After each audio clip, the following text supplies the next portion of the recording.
اور جو مانگنا ہے اس سے مانگ لو، اس کے خزانوں میں کوئی کمی نہیں ہے، جتنا مانگ سکتے ہو مانگ لو، جتنی اللہ تبارک و تعالیٰ کی خوشامد کر سکتے ہو، اس کے سامنے جتنا اپنے آپ کو ذلت کی کیفیت میں لے جا سکتے ہو۔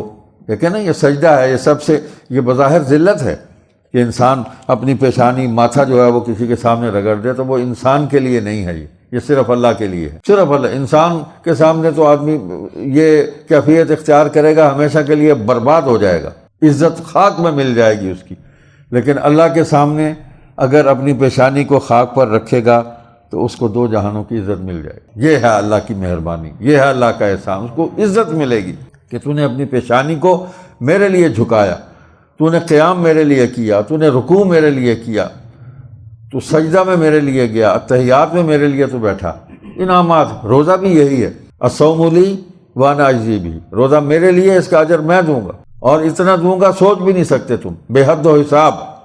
حدیث میں آتا ہے کہ روزے داروں کی ایک وہ یعنی جماعت ہے، وہ لوگ ہیں کہ جو اس صفت سے متصف ہوں گے کہ ان کو اللہ تعالیٰ اس کا ثواب جو ہے وہ بے حد و حساب دے گا، یعنی وہ یہ ہے کہ کہتے ہیں کہ 700 گنا بڑھ جائے گا، یہ بھی ہے حدیث میں کہ ثواب اتنا بڑھ جائے گا۔ لیکن ایک وہ ہیں کہ جن کا ثواب جو ہے وہ بے حد و حساب ہو جائے گا، اس کا کوئی، جیسا اللہ بے پناہ، اس کی رحمت بے پناہ، تو روزے کا ثواب ایسے ملتا ہے۔ تو اس کیفیت کے اندر اللہ کی رضا مانگنی چاہیے، اللہ سے عافیت طلب کرنی چاہیے۔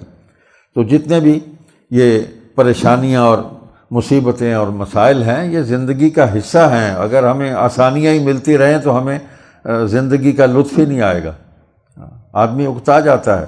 تو کیفیات ہیں، غم ہے، خوشی ہے، تنگی ہے، فراوانی ہے، تو ہر قسم کا ماحول ہے، اس سے گزرنا ہے۔ تو شرط یہی ہے کہ جس ماحول سے بھی گزرنا ہے، میرے ساتھ تعلق ٹھیک رکھو، مجھے یاد کرتے رہو، بس مجھے نہ بھلانا کہیں بھی۔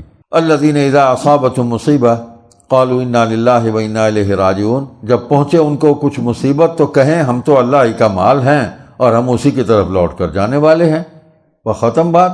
اولئک علیہم صلوات من ربہم ورحمہ واولئک هم المہتدون، اور ایسے ہی لوگوں پر عنایتیں ہیں اپنے رب کی اور مہربانی، اور وہی ہیں سیدھی راہ پر۔ یعنی سیدھا راستہ اگر معلوم کرنا ہو کہ کون سیدھے راستے پر ہے تو وہ یہی ہے کہ وہ اللہ کی رضا پر راضی ہے۔ بولتا بھی ہے تو کہتا ہے یا اللہ مجھے وہ بولنے کی توفیق دے، میرے زبان سے وہ الفاظ نکال جس سے تو راضی ہو، وہ عمل کرنے کی توفیق دے جس عمل کے کرنے سے تو راضی ہو۔